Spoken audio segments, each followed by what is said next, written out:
समाज में रहने वाले हर व्यक्ति की मानसिक स्थिति अलग अलग होती है। हर किसी की अपनी इच्छाएं व आकांक्षाएं होती हैं। एक लंबी व सफल आयु व्यतीत करने के बाद भी क्या सभी व्यक्ति खुश रह पाते हैं?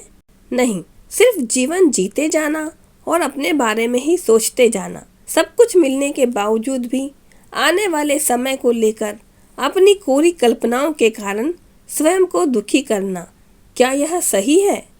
इसी वक्तव्य के बारे में बताती है श्रीमती मंगला रामचंद्रन द्वारा रचित लघु कथाओं का शतक की तीसरी लघु कथा उम्र, जिसे आपके समक्ष मैं अंजू गुप्ता अपने चैनल रंजनार्थ हिंदी की दुनिया के माध्यम से लेकर उपस्थित हूँ। उम्र। डॉक्टर माथुर की नजरें अपने क्लिनिक में प्रवेश करते हुए उन वृद्ध सज्जन पर पड़ी। उन्होंने समझ लिया कि उस दिन उनका काफ़ी समय व्यर्थ जाने वाला है। वे महाशय हर दूसरे तीसरे रोज आकर एक विशिष्ट लहजे में अपनी बीमारी का रोना रोते। क्या बताऊं डॉक्टर साहब, रात को ढंग से सो ही नहीं पाता हूँ। कितनी देर सो लेते हो? मेरा मतलब है लगभग कितने घंटे सो लेते हैं? डॉक्टर माथुर ने पूछा। 2-2 घंटे करके 5-6 घंटे की नींद होती है। रात में 2 बार बाथरूम जाने को उठना पड़ता है। आपकी उम्र के लिए तो इतनी नींद बहुत है, इससे अधिक क्या सोएंगे? उन्हें आश्वस्त करते हुए बोले। इंसान को प्रतिदिन 8 घंटे की नींद लेना जरूरी है, इसलिए दोपहर को भी 2 घंटे सोने की कोशिश कर लेता हूँ। वे वृद्ध सज्जन छोड़ते नहीं। अब आपको क्या परेशानी है? नींद तो पूरी हो गई, डॉक्टर ऊबते हुए बोले।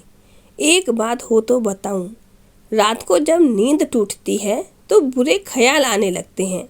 मुझे फला रोग हो गया तो क्या करूँगा, या मैं गिर गया तो अपाहिज हो जाऊँगा, फिर आगे पड़ी लंबी जिंदगी कैसे कटेगी?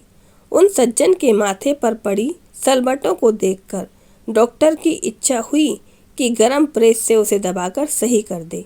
बेजार होते हुए डॉक्टर बोले, जब ऐसा कुछ होगा तब तो हम डॉक्टर लोग हैं, आपकी अच्छी तरह से देखभाल करेंगे। लगभग दांत पीसते हुए बात खत्म की और चेहरे पर हंसी का मुखौटा पहने व्यस्त होने लगे कि वृद्ध महाशय वहां से टले, पर कहाँ। वैसे तो डॉक्टर साहब, इतने सालों में ना तो मेरा सिर कभी दर्द किया, ना कोई और तकलीफ।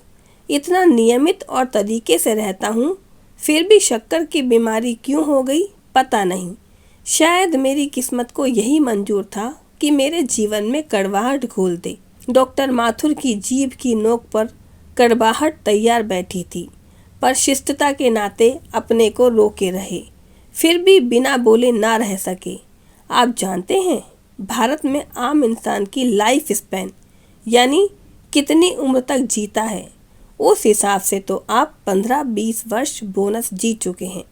डॉक्टर माथुर इससे आगे उनसे बात करना ही नहीं चाहते थे। तभी अपने माता पिता के साथ एक 9-10 वर्षीय बच्ची आई। उसके सिर पर केश नहीं के बराबर थे, गाल पर लाल लाल चकत्ते। डॉक्टर ने उसके गाल कोमलता से थपथपाए। बच्ची ने डॉक्टर के कान में कुछ कहना चाहा और फुसफुसाई। उसके पिता अश्रुपूरित आंखों से बोले, पिछले 3-4 दिनों से कह रही है कि डॉक्टर अंकल के पास ले चलो, मुझे उनसे कुछ कहना है। डॉक्टर माथुर की भी आंखें भरी हुई थी। बच्ची की दोनों हथेलियों को अपने माथे से छुआते हुए बोले, आपकी बेटी की बात सुनकर आपको भी गर्व होगा। इतनी सी उम्र में वह बीमारी और सामने खड़ी मौत से नहीं डर रही है। कहती है, मैं अपनी आंखें और किडनी दान करना चाहती हूँ। उन वृद्ध सज्जन जिनका एक पैर कब्र में है की ओर डॉक्टर माथुर ने नजरें घुमाई। उन सज्जन की नजरें झुकी हुई थी, पता नहीं शर्म से अथवा वे डॉक्टर की अवहेलना भरी निगाहों को झेलने में असमर्थ थे। तो देखा आपने, उम्र केवल एक गिनती नहीं है, उम्र एक संदेश है, दूसरों के बारे में सोचने का, दूसरों को देने का।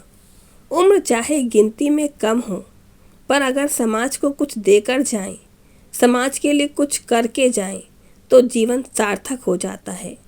समाज के सामने एक आदर्श प्रस्तुत करना ही सही मायने में जीवन है। नई संभावना लघु कथाओं का शतक की चौथी लघु कथा को सुनने के लिए आप बने रहें मेरे चैनल के साथ।